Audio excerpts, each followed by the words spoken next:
Ce paysage vers lequel on court, c'est un truc des salles de gym d'ailleurs, on court vers un paysage, on court sans jamais y parvenir, c'est métaphysique. On court, plus l'horizon s'éloigne. Forcément, l'horizon s'éloigne avec soi. Alors là, on a gagné du temps, on n'avance plus en courant. Donc il n'y a même plus besoin de bouger l'horizon, voilà, c'est vertigineux. C'est vertigineux, on court, on ne sait pas vers où on va, bah, c'est un peu l'idée hein, aussi. Il n'y a pas une forme de sagesse dans le fait de renoncer à aller où que ce soit? Qu'est-ce que vous préférez? La situation de celui qui cherche l'absolu, qui court toute sa vie sans jamais le trouver puisque l'absolu s'éloigne avec lui, puisque c'est la nature même de son désir qui rend l'absolu hors d'atteinte? Ou est-ce que c'est celui qui, sachant que de toute façon on va nulle part, s'en tient au tapis roulant? Moi, je préfère des situations où on mélange un minimum de contrôle, j'essaye d'aller vers un objectif que je pose, et puis des moments où on lâche prise et on laisse venir les choses. Ce qui est extrêmement difficile, hein, parce que par exemple, moi, dans mon propre mode de fonctionnement, j'étais plutôt dans les modes j'ai contrôle, et donc je suis passée à côté de tellement de choses, aujourd'hui, je redécouvre les lâcher prise. On lâche prise et il y a des choses qui arrivent inattendues. C'est beaucoup plus difficile de lâcher prise que de contrôler les choses. Et c'est très difficile. Le contrôle, c'est comme l'intelligence, c'est la solution de facilité. C'est comme l'utilisation de la raison. Ceux qui réduisent la pensée à la raison, à mon avis, ont tort de ce point de vue. Il ne suffit pas d'avoir raison pour être dans le vrai ou être dans la raison. Ici, c'est marrant, mai 68, il y a une vraie forme d'intelligence dans un refus de l'intelligence même, au sens du calcul des causes et des conséquences. Oui, moi je dirais qu'il y a aussi, enfin, c'est comme s'il y avait un biais dans le sens où on est regardé que des aspects de la situation. Alors évidemment, ne vous laissez pas exploiter. Qui ne serait pas d'accord avec ce genre de slogan? Tout le monde est d'accord. Mais quand on arrive dans une sorte de consensualité, pour susciter les consensus, finalement, je me demande si c'est pas tellement, si c'est vraiment ça qui est intéressant.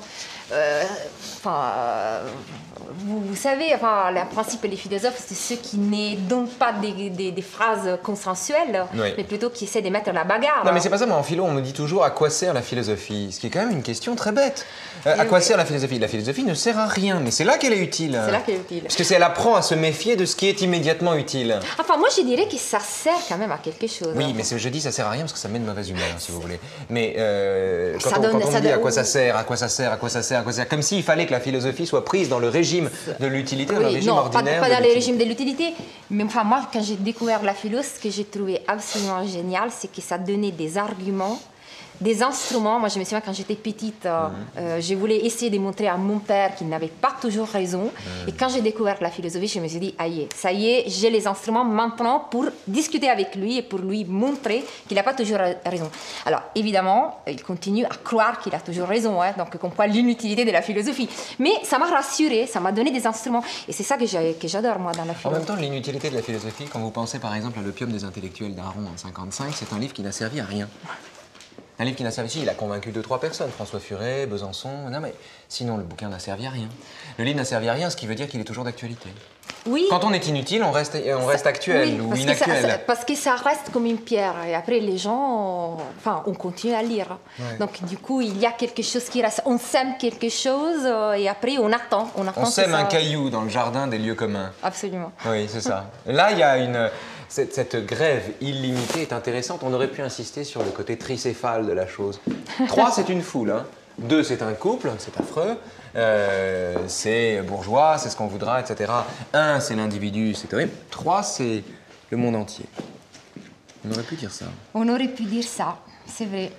C'est un bon nombre, 3, je trouve, effectivement. C'est la dialectique aussi, c'est une figure classique de la philosophie. C'est la Trinité.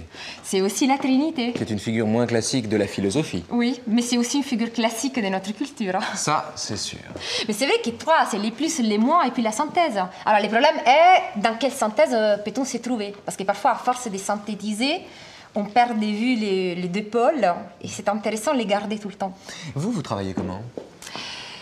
C'est-à-dire enfin, je veux dire, comment vous travaillez quand vous écrivez, par exemple, ce livre-là? Vous faites comment? Vous allez là-bas? Vous allez dans les entreprises ou vous en avez une représentation livresque? Moi, j'ai surtout, en fait, moi, ce qui m'intéressait, c'était surtout les langages. Donc, en fait, moi, j'ai beaucoup travaillé sur la littérature du management. Et énormément, d'ailleurs trop, parce que j'ai lu une quantité de choses, au bout d'un moment, j'en pouvais plus. Le franglais du franglais, et puis... C'était Barbara Cassin qui parlait globish. Ouais. C'est son grand mot. Moi, j'aime pas trop ce mot. J'aime pas trop. Bon, je trouve que c'est toujours un peu américanophobe de penser comme ça. Mais en même temps, pourquoi pas? C'est vrai qu'elle dit que c'est la langue mondialisée pour elle. Mais c'est pas. Enfin, moi, ce qui m'intéressait, c'était pas tellement l'effet du franglais. Ce qui m'intéressait, c'était voir des pages d'une très belle dialectique où d'une part il n'y avait rien, c'était du vide total, et puis d'autre part on faisait passer des choses. Parce que là, on assiste quand même aujourd'hui à une évolution du langage qui est sidérant. Enfin, il s'agit partout de gérer, de maîtriser, mais à la limite. Ça va, mais quand on devient, enfin, il y a une sorte de réduction des individus en somme des compétences. Alors aujourd'hui, toutes les compétences. Alors moi, j'ai marché dans la rue, il y avait la une d'un magazine qui disait savoir-être, la compétence qui monte. Alors là, c'est intéressant, mais qu'est-ce que ça veut dire savoir-être comme compétence? Savoir-être, la compétence qui monte. Mais d'ailleurs, c'est ça qui a déclenché aussi l'intérêt pour ce genre de langage. Et puis, l'autre chose, moi, que je trouve ahurissant, c'est que vraiment l'individu est une somme de compétences et c'est la somme des compétences qui fait son employabilité. Alors, vous voyez bien que quand on est réduit à une forme d'employabilité, il y a non seulement une réification, ça, on a assisté longtemps, mais c'est vraiment l'effet qu'il n'y a rien d'autre que les compétences techniques. Maintenant, on est dans les mondes de l'évaluation, on évalue tout. Mais ce qui est génial, c'est de voir le lien entre les temps modernes et ça. Alors qu'en apparence, c'est le contraire. Ouais, c'est ça. C'est le contraire. Or, le bouquin permet de penser ça quand même. Permet de penser le devenir fonction, du devenir outil caricatural de l'individu des temps modernes au devenir fonction du manager qui s'empare de sa vie et qui en veut, quoi. Ce sont les mêmes, c'est son jumeau. Absolument. Et d'ailleurs, sauf que lui, il est d'accord. Sauf que lui, il fait semblant d'être d'accord, parce que moi, j'espère toujours que ça reste quand même une forme de distance critique. Moi, j'ose les penser. Parce qu'en même temps, si on n'est qu'une fonction, enfin, qu'est-ce qui reste d'autre dans la vie si on n'est qu'une somme des fonctions? Et c'était ça qui m'intriguait dans cette littérature. Vous n'avez pas le sentiment qu'on puisse se satisfaire dans la société, en termes collectifs d'ailleurs, ou même dans une conversation avec quelqu'un, du fait de brandir ses compétences, son CV, son univers? Après tout, en Autriche-Hongrie, au début du siècle dernier, quand on demandait quelqu'un en mariage, on sortait son livret de famille, son pédigré, son grand-père, sa carrière dans l'armée, enfin, vous voyez ce que je veux dire? C'était la même chose. Absolument, sauf que alors là, ce qui est plus embêtant, c'est que cette mode de fonctionnement, on le retrouve aussi dans les mondes de la recherche. Alors, moi, je vois au CNRS, de plus en plus, là aussi, il y a les langages du management. Là aussi, on parle des compétences, des modes d'évaluation. Alors, que reste-t-il de la pensée dans le lieu même où la pensée serait censée se produire? Alors, c'est ça que je trouve un peu sidérant aujourd'hui. C'est que cette réduction à la fonction, on la trouve un peu partout, pas uniquement dans les entreprises, mais aussi au CNRS, et puis aussi dans la vie privée. Alors maintenant, on va avoir un coaching pour nous expliquer comment il faut faire pour que notre couple fonctionne. C'est quand même... Non, comment gérer le couple. Comment gérer les couples, comment les garder à côté de soi, comment faire avec les enfants. Enfin, voilà, c'est toute la question du comment. C'est pour ça que tout à l'heure, je disais, on a complètement oublié les pourquoi et on est dans les comment, comme si tout était réduit à une sorte de recette. On va trouver les bonnes recettes, on va les suivre, et puis, hop, s'il y a quelque chose qui ne va pas, qu'est-ce qu'on va faire?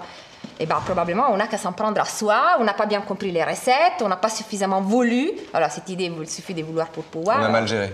On a mal géré. On a mal géré. Mais il y a encore un ultime regret dans tout ça. Je n'ai pas beaucoup de regrets, je dois dire, dans cette émission avec vous, mais un ultime regret, c'est que il y a deux façons de critiquer le travail et les deux critiques se ressemblent. C'est ça qui m'étonne, moi, toujours. C'est, en somme, deux façons de critiquer la bourgeoisie.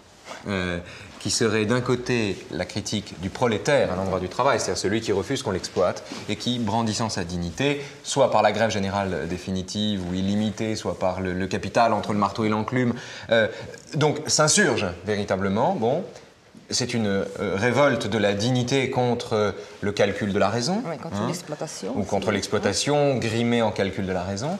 Et l'autre façon de sortir du travail, c'est la modalité aristocratique de sortir du travail, c'est-à-dire c'est l'oisiveté au sens des stoïciens, au sens de l'otium, au sens que Sénèque pouvait donner à ce terme, c'est-à-dire une façon aussi de considérer que le travail, c'est pas pour soi. Évidemment, il faut avoir les moyens de penser comme ça. Oui, mais ce que je veux dire, ce qui est intéressant, c'est de voir que soit on s'en sort par le haut, soit on s'en sort par le bas, soit ça vient du bas, soit ça vient du haut, mais la critique du travail est dans les deux cas une revendication de liberté, qu'elle vienne du prolétaire, qu'elle vienne de l'aristocrate Sénèque qui, plein d'argent... Absolument, mais vous avez raison, mais en fait, enfin, la tentative qui était on retrouve la mienne, ça, je veux dire, c'est juste pour finir là-dessus, c'est qu'on retrouve cette critique chez Marx comme chez Nietzsche. C'est vrai, non mais vous avez parfaitement raison. D'ailleurs, enfin, ce qui était pour moi important, ce n'était pas de décritiquer le travail en tant que tel, mais une certaine modalité de travail. Parce qu'en même temps, moi, je tiens aussi au fait que c'est aussi par le travail qu'on s'épanouit. Alors, il y a une dimension d'épanouissement qui est très importante dans le travail. Sauf que quand tout est réduit au travail, aujourd'hui... C'est-à-dire, en fait, quand on réduit l'épanouissement à la réussite, c'est tout. Quand on réduit l'épanouissement à la réussite. Et aujourd'hui, il y a cette équivalence qui est faite. Bon, parce qu'il n'y a pas que les travailler plus pour gagner plus, mais il y a aussi les travailler plus pour réussir mieux, donc pour être heureux. Et donc, tous ces équivalences-là, ces glissements progressifs qu'il y en a, enfin, je trouve que c'est trompeur. Moi, j'aurais envie de substituer au slogan « Travailler plus pour gagner plus »,« Travailler plus pour travailler plus ».